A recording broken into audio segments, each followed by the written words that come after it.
Sekarang kita akan membahas mengenai pompa solar atau feed pump ya. Feed pump ini sendiri fungsinya untuk mengisap solar dari tangki, lalu disuplai kepada bospom atau injection pump.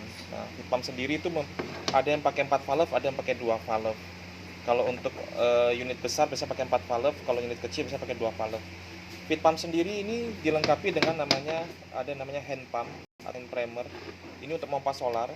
Ketika masih untuk pertama ya, misalnya masih ada angin palsu untuk buang angin, untuk menyalakan solar penuh dari tangki sampai ke bospom ini berfungsi. Tapi setelah selesai, ini sudah fungsinya hanya sebagai penutup biasa sama seperti yang sebelah sini.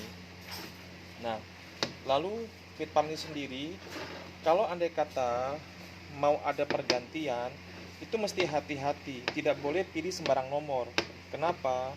Karena kita mesti mengukur jarak dari dinding feed pump ini sampai kepada ujung roller ini. Kalau dia kepanjangan, maka dia akan mengalami penekanan yang berlebihan daripada tekanan daripada camshaft ini atau noken as. Tapi kalau misalnya langkah dia jaraknya terlalu pendek, nanti kerjanya pompa solar juga tidak efisien. Nanti saya kasih tahu bagaimana caranya untuk menentukan itu.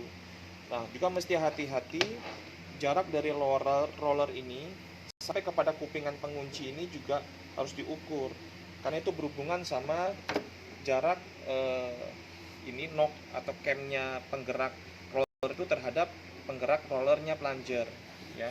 Jadi kita mesti lihat langkah ini juga, jangan sampai saya pernah jumpain jadi kupingan ini sampai termakan habis karena kena dari ini, kena oleh knocknya ya, atau dari camnya ini. Aslinya cam ini tidak boleh kena sama kupingan ini. Makanya ketika beli mesti hati-hati juga diukur. Misalnya part number yang dicari tidak ada dan cari persamaannya. Ya. Nah, di camshaft sendiri ketika dia berputar, memang di cam penggerak atau knock penggerak untuk pompa solar ini itu dia ada langkah bebas. Langkah bebas itu dia tidak menekan. Ketika dia berputar dia ada langkah menekan. Ini ya, yang lebih nongol ini ya, lebih nonjol ini. Yang lebih nonjol ini seperti itu. Nah, jadi dia ketika ada langkah bebas, ada langkah untuk menekan seperti itu, sehingga roller ini akan bergerak maju mundur ya, seperti itu, ke dalam dan keluar, sehingga di dalam sini ada piston yang akan bergerak. Nah, ketika kita membeli feed pump, yang pertama kita mesti lihat mana yang masuk, mana yang keluar.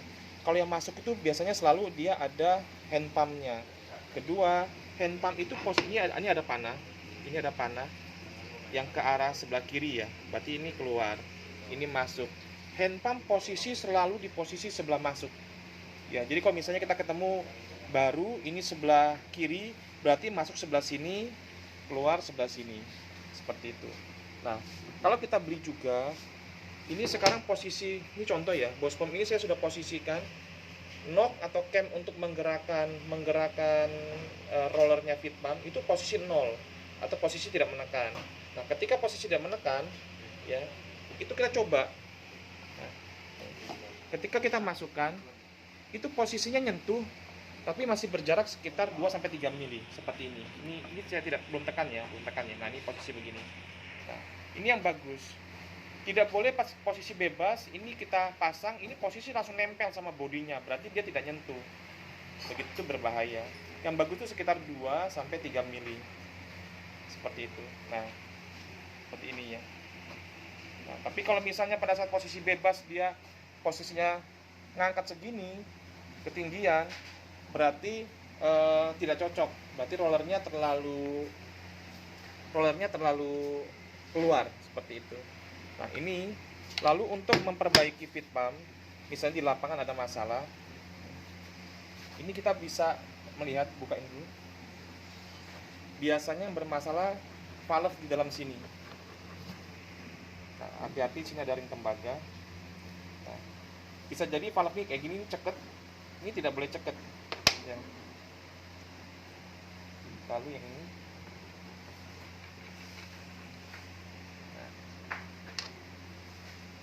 oke, ini ada 2 cek valve nih.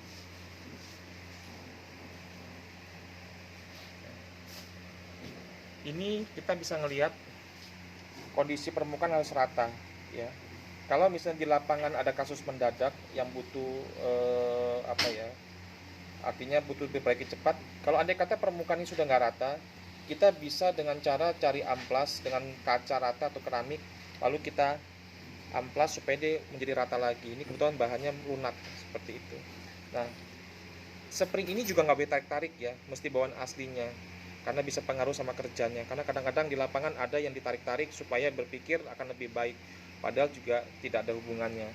Nah, yang juga nggak kalah penting adalah kita mesti coba ketika beli valve, valve ini nggak boleh cekat sama rumahnya, jadi bisa bergerak bebas seperti ini. Nah, oke, nah, dikasih spring lagi, dimasukkan springnya. Ya, dia bisa bebas seperti ini, tekan dia keluar dengan sendirinya. Begitu juga yang dengan yang bagian hand pump itu. Dicoba sebelum pasang dipastikan dulu ya kalau ini lancar geraknya, karena kalau sampai seret, nah ini kayak gini, ini kan seret, nah ini nggak mau masuk. Ini sepertinya hand pumpnya mungkin diberikan baru tapi salah, ini nggak mau masuk, ya pasti akan bermasalah ya. Jadi cari hand pump yang bisa cocok, bisa keluar masuk sama seperti ini tadi ya. Nah, karena ini ada lubangnya, ini lubang rumahnya ini juga sama, ada lubangnya juga.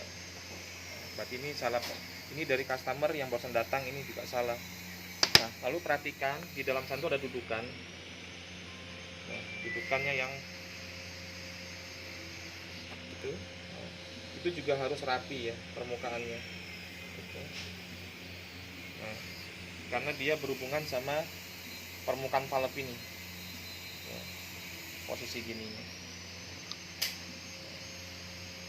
Oke, jangan lupa ringnya ini, jangan sampai salah. Tapi hati-hati, karena ada yang merek Sexel dia tidak pakai ring gini, dia pakai O-ring.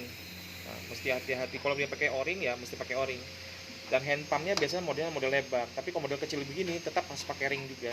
Jadi mesti hati-hati dalam menentukan apakah ini menggunakan ring atau pakai O-ring.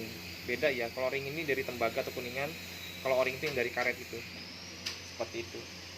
Nah, kalau sekalian saya ingin tunjukkan, ini kalau misalnya buka ini pun, misalnya kita buka ring ini, mesti hati-hati jangan sampai dudukannya ringnya luka. Untuk mengenai hand pump itu ada dua jenis. Ada yang dia kepalanya itu ininya dudukan seringnya itu kecil ya, kecil seperti ini juga sama, ini juga kecil. Tapi ada yang dudukannya ini itu dia selebar ini, nah, lebih lebar begini ya. Mungkin bisa dibedakan ya, ini dudukannya ini lebar, ini kecil. Nah, kalau lebar gini biasanya lawannya itu ketemu seperti ini, dia lebar begini. Di sini tempat dudukan O-ring, bukan pakai ring tapi O-ring. Nah, tapi misalkan, nah kalau ini kan memang dia kecil, dia cocok pakai ring seperti ini ya, ada gotnya ya. Nah, seperti itu. Nah, tapi jangan sampai ini dikasih O-ring. Misal pun ternyata ini punya Denso, ini kan pasangannya sama-sama kecil, lalu kita pingin pakai yang besar, apa bisa? Bisa, tapi ini ringnya mesti double 2 atau cari yang tebal, sehingga ketika ring ini dipasang itu melebihi permukaan daripada housing rumahnya ini, housing yang hitam ini ya. Nah, tapi lebih baik pakai yang sesuai bawaannya seperti ini, supaya dia bisa menekan, tidak terjadi kebocoran. Atau misalnya kalau ini yang dia kan dia pakai lebar seperti ini, dia pakai O-ring.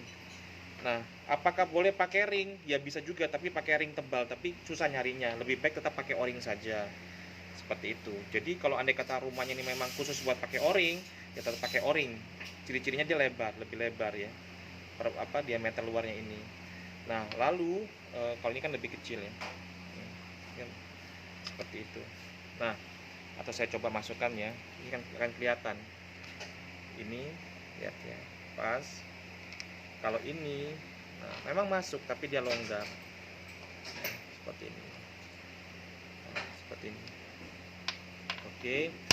Lalu kalau misalnya rumah ini, kalau rumah yang tipe model pakai O-ring, dia dikasih ring, asalkan pakai ini masih boleh.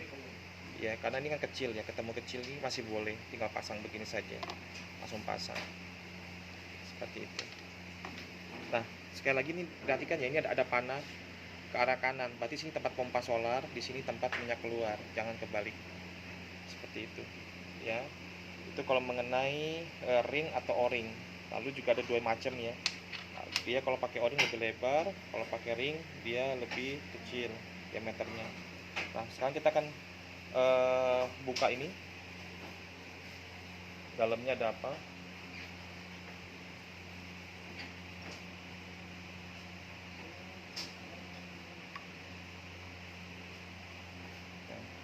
Hati-hati, ini nggak ada ring juga ya.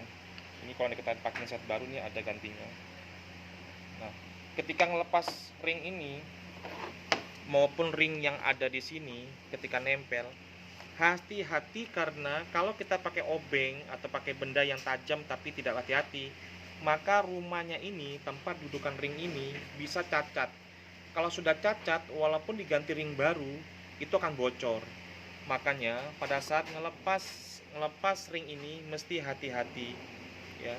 Misalnya lengket sekali, bukalah pelan-pelan sekali supaya ketika kita lepas ini, kita congkel, tidak melukai tempat dudukan ring ini. Karena kalau sampai luka, maka terjadi kebocoran dan akhirnya mesti ganti housing baru. Seperti itu. Jadi mesti hati-hati juga. Nah, di dalam sini tadi ketika dibuka, ini ya, ini ada spring, lalu ada pistonnya. Di dalam sana ada push rod ya, sama roller.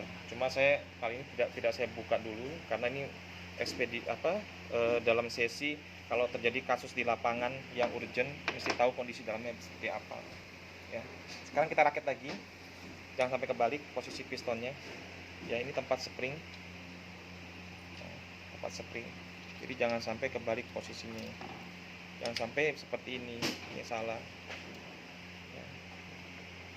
Pasang dulu ya.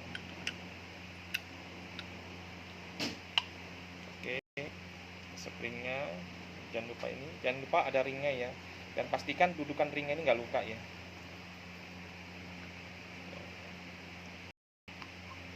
Ini ada pakai kunci 30 atau 32 tergantung merek apa, karena ada bermacam-macam, ada 30 dan 32. Kalau yang ini pakai kunci 24, ini sini. Nah, sekarang kita coba rakit ya. Ini pastikan dudukannya bagus, dudukan ringnya bagus, dudukan valve-nya dalam bagus. Sekarang kita pasang. Tapi sekali lagi sebelum pasang pastikan dulu ini lancar ya. Sama spring nggak apa-apa, sekali sama springnya. Pastikan lancar dia. Nah, seperti itu ya. Nah, dia naik sendiri. Nah, ini saya pakai yang ini karena yang tadi kan ini bermasalah, saya pakai yang ini. Ini juga lancar, pastikan lancar. Nah, ini lancar ya. Nah, kita pasang saja, oke. Pemasangannya sebagai demikian. Ya. Tidak ada yang aneh-aneh, sederhana saja. Oke. Ingat, ini posisi jangan sampai kebalik ya. Pasang itu pasang dulu aja yang valve-nya. Oke. Biar mak ya. Nah, tentukan mana yang kiri, mana yang kanan. Sekali lagi lihat panah ini. Kalau panah ini ke sebelah kiri, berarti pompa solar di sebelah sini. Ya. Nanti setelah selesai tinggal dikencangkan ini tinggal pasang sini. Ya, tinggal dikencangkan. Ya. Nanti kalau sudah pasang, buang angin, dipompa, setelah itu tinggal dikencangkan terakhir ya. Tolong dikencangkan ya. Oke, demikian. Yang penting jangan lupa setelah ini dikencangin lagi ya, semua dikencangin. Jangan sampai ringnya itu juga sampai meleset dari dudukannya, dan dudukannya jangan